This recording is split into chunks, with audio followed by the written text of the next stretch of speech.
كل سنة وانتم طيبين، وبصلي ان العيد ده يبقى عيد مليان بالفرحة وبالبهجة وفعلا نعيد.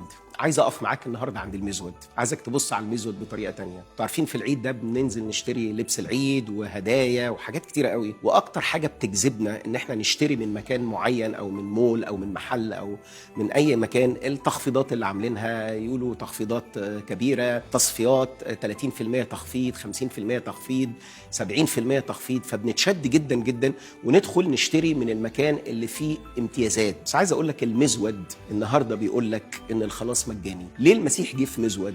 جه في مزود عشان اي حد يقدر يدخل المزود، اللي معاه فلوس واللي معهوش فلوس يقدر يدخل المزود. كل اللي انت محتاجه انك تآمن ان الطفل ده جاي علشانك، انك تآمن، تعترف بفمك وتؤمن بقلبك ان يسوع اقامه الله من الاموات، تؤمن ان الطفل ده جه مخصوص، تجسد، الاله تجسد لاجلك، مش محتاج تدفع ولا حاجه، لانه هكذا احب الله العالم حتى بذل ابنه الوحيد لكي لا يهلك كل من يؤمن به، متمررين بنعمته مجانا بالنعمة. المزود بيقول لك انك مش محتاج يبقى معاك حاجة علشان تنال الخلاص. المزود بيقول لك روح وانت منفض وانت ما عندكش لا تدين ولا خدمات ولا اي حاجة، روح زي ما انت بخطيتك، تعالى كده زي ما انت للمكان ده، خد مجانا. المزود بيقول لك ان الخلاص مجاني.